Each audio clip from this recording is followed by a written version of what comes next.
इस क्वेश्चन में हमको ऑन टू फंक्शन निकालना है, ठीक है। तो ऑन टू फंक्शन होता क्या है, जैसे मेरे पास दो चीज़ होता है, एक होता है डोमेन, एक होता है कोडोमेन। यहाँ पे ए टू बी करने का मतलब है ये ए है और ये क्या है तुम्हारा बी है। अब बी जो होता है दैट इज कॉल्ड कोडोमेन और ऑन टू फंक्शन इसको हम लोग क्या बोलते हैं डोमेन, ठीक है। ऑन टू फंक्शन के लिए जो फंक्शन का रेंज होगा, यहाँ से जो फंक्शन मेरा एफ बनेगा तो हम कहेंगे range of f must be equal to codomain of f. ये कहने का मतलब क्या होता है, इसको कहने का मतलब होता है कि कोडोमेन का एवरी एलिमेंट, जितना भी कोडोमेन में एलिमेंट होगा, जैसे यहाँ 3 एलिमेंट है, ए है, बी है और सी है, टोटल कितना है 3 एलिमेंट है। ये तीनों के तीनों एलिमेंट्स कम से कम इधर किसी एक का इमेज जरूर होना चाहिए। जैसे डोमेन में तुम्हारा 1 है, 2 है, 3 है एंड 4 है, इसका मतलब है ऑन टू होने के लिए इसमें से जितना भी एलिमेंट है सब इसमें से किसी न किसी एक का इमेज बन ही जाए, मतलब इधर एक भी रिमेनिंग न रहे, ठीक है। अगर इधर रिमेनिंग नहीं रहेगा तो इसका मतलब सिंपल सा बात है वो ऑन टू फंक्शन है। अब देखो ऐसा क्वेश्चन को सॉल्व करने के लिए जैसे तुम्हारे क्वेश्चन में दिया गया है not onto. Not onto का मतलब है इसमें जैसे अगर तुमको टिक लगाना है तो जो सबसे बड़ा वैल्यू है उसको चुपचाप टिक मार दो, ठीक है, क्योंकि नॉट ऑन टू का बात बोला है। यही बात अगर ये बोलता है कि how many maximum numbers of onto function form, maximum numbers of onto function, देखो कम से कम एक फंक्शन तो फॉर्म होगा ही ना। अगर हम एटलीस्ट एक ऐसा फंक्शन बना दे, ये भी एक ऑन टू फंक्शन है, तो एक एटलीस्ट फंक्शन क्या होगा ऑन टू होगा। यहाँ पे एक बहुत इंपॉर्टेंट चीज़ है कि ऑन टू फंक्शन होने के लिए ऐसे क्वेश्चन में इसमें जो नंबर्स ऑफ एलिमेंट होगा अगर उसको हम m बोले और इसमें नंबर्स ऑफ एलिमेंट को अगर n बोले तो ये याद रखना m is always greater than equal to n होना चाहिए। ये जब तक नहीं होगा तब तक हम ऐसा क्वेश्चन को सॉल्व नहीं कर सकते, ठीक है।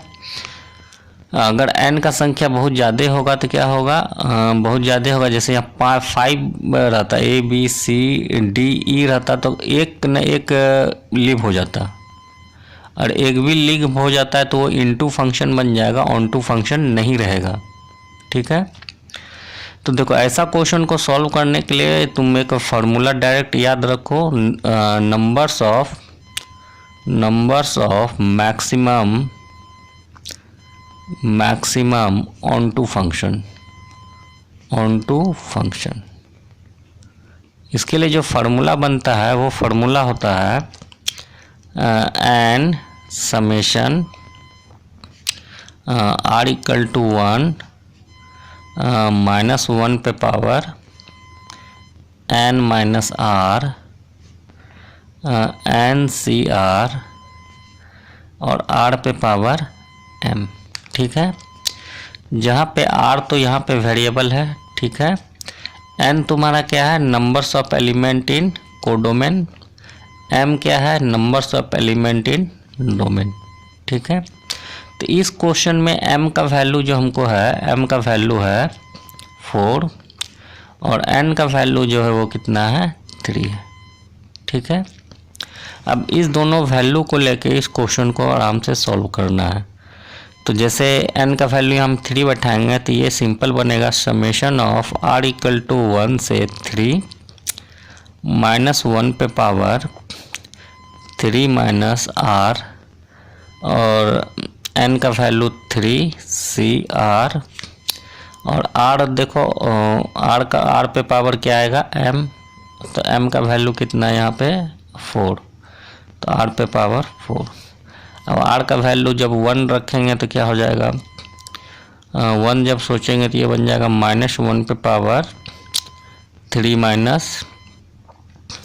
-1 पे पावर 3 -1 इंटू 3c1 और 1 पे पावर 4, ठीक है। इसके बाद बनेगा प्लस -1 पे पावर कितना हो जाएगा 3 - 2, आर का वैल्यू अब 2 हो जाएगा, तो ये हो जाएगा 3 - 2 इंटू 3c2 2 पे पावर 4। और फिर यहाँ से क्या बनेगा प्लस -1 पे पावर 3 - 3 3c3 और 3 पे पावर 4, ठीक है। अब इसको तुम सॉल्व कर लो, यहाँ से सॉल्व करोगे तो ये हो जाएगा -1 पे पावर 2, तो ये हो जाएगा प्लस 3c1 का वैल्यू आ जाएगा तुम्हारा 3, तो ये हो जाएगा 3।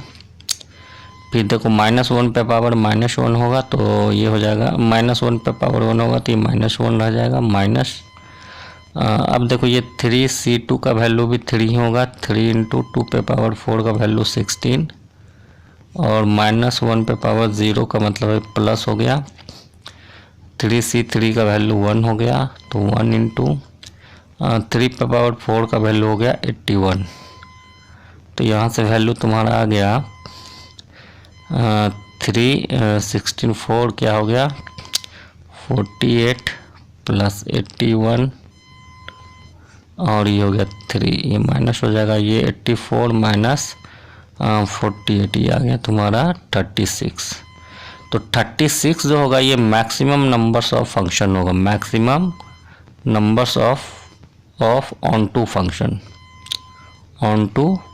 फंक्शन, ठीक है। 36 बन सकता है, मिनिमम कितना बनेगा 1, ठीक है, 1 भी बन सकता है, 2 भी। तो मेरा टोटल जो numbers of onto function बनेगा 1 से लेके कहाँ तक बनेगा नंबर्स ऑफ, अगर हमसे फंक्शन बोलता है numbers of onto function होता तो लाइक करता 36 और 1 के बीच में, ठीक है। अब देखो यह ऑप्शन में तुम्हारा 45 क्या है एक्सिट कर रहा है, ठीक है। तो यहाँ पे तुम्हारा आंसर क्या होगा 45 होगा। क्लियर।